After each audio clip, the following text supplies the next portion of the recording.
Hi. Pages 23 and 24. Look, I am about to die, Esau said. What good is the birthright to me? But Jacob said, Swear to me first. So he swore an oath to him, selling his birthright to Jacob. Then Jacob gave Esau some bread and some lentil stew. He ate and drank, and then got up and left. So Esau despised his birthright. Isaac and Abimelech. Now there was a famine in the land, besides the previous famine in Abraham's time, and Isaac went to Abimelech, king of the Philistines in Gerar. The Lord appeared to Isaac and said, Do not go down to Egypt. Live in the land where I tell you to live. Stay in this land for a while, and I will be with you and will bless you. For to you and your descendants I will give all these lands, and will confirm the oath I swore to your father Abraham. I will make your descendants as numerous as the stars in the sky, and will give them all these lands, and through your offspring all nations on earth will be blessed. Because Abraham obeyed me, and did everything I required of him, keeping my commands, my decrees, and my instructions. So Isaac stayed in Gerar. When the men of that place asked him about his wife, he said, She is my sister, because he was afraid to say, She is my wife. He thought the men of this place might kill me on account of Rebekah, because she is beautiful. When Isaac had been there a long time, Abimelech, king of the Philistines, looked down from a window and saw Isaac caressing his wife Rebekah.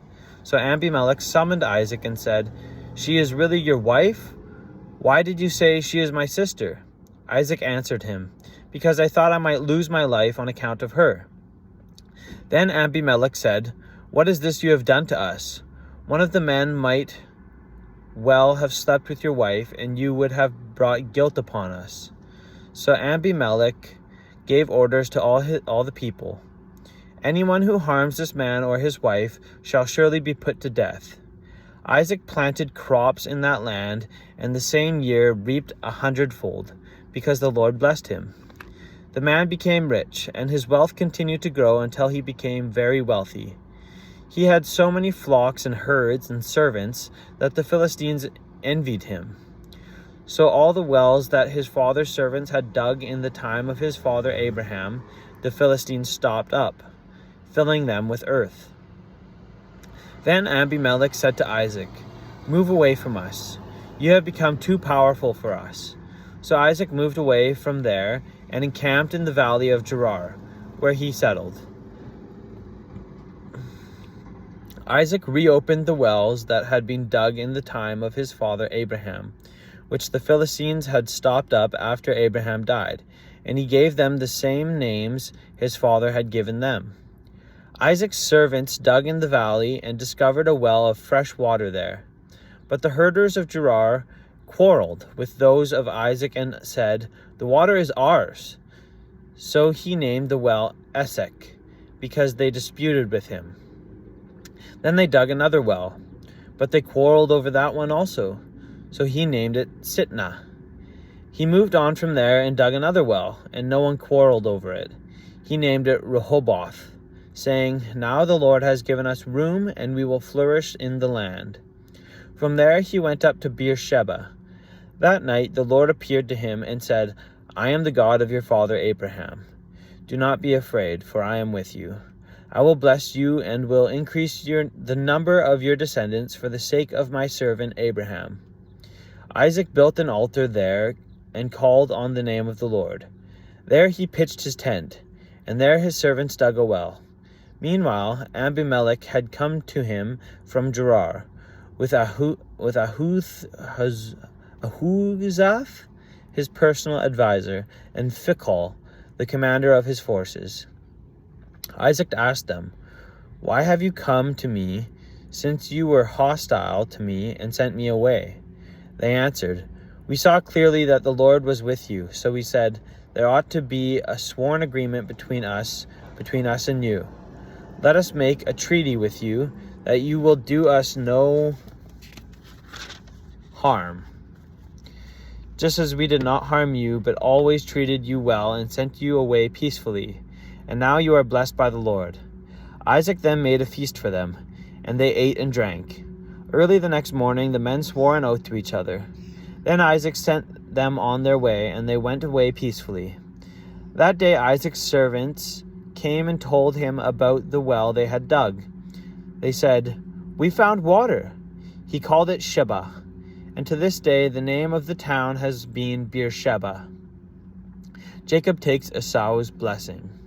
When Esau was 40 years old, he married Judith, daughter of Beeri and Hittite, and also Basemath, daughter of Elon and Hittite.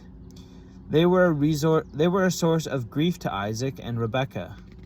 When Isaac was old and his eyes were so weak that he could no longer see, he called for Esau, his older son, and said to him, "My son, here I am," he answered.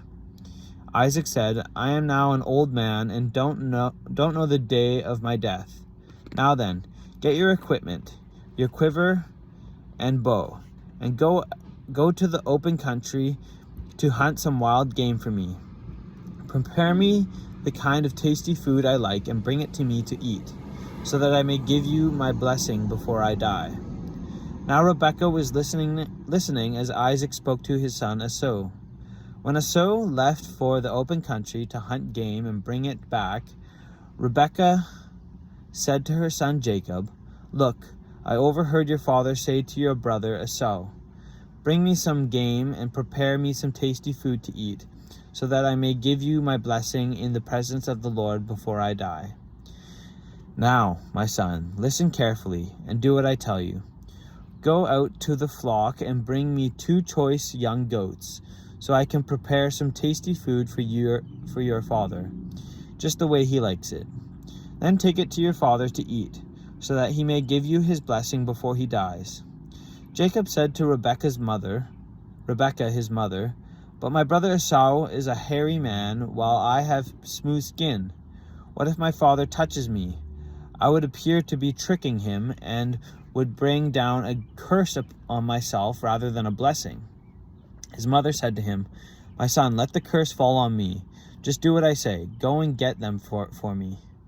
So he went and got them and brought them to his mother, and she prepared some tasty food, just the way his father liked it. Then Rebekah took the best clothes of Esau, her older son, which she had in the house, and put them on her younger son Jacob. She also covered his hands and the smooth part of his neck with the goat skins. Then she handed to her son Jacob the tasty food and the bread she had made. He went to his father and said, "My father." "Yes, my son," he answered. "Who is it?" Jacob said to his father, "I am Esau, your firstborn. I have done as you told me. Please sit up and eat some of my game so that you may give me your blessing." Isaac asked his son, "How did you find it so quickly, my son?" "The Lord your God gave me success," he replied. Then Isaac said to Jacob, "Come near so I can touch you, my son, to know whether you are really my son Esau or not." Jacob went close to his father Isaac, who touched him and said, "The voice is the voice of Jacob, but the hands are the hands of Esau."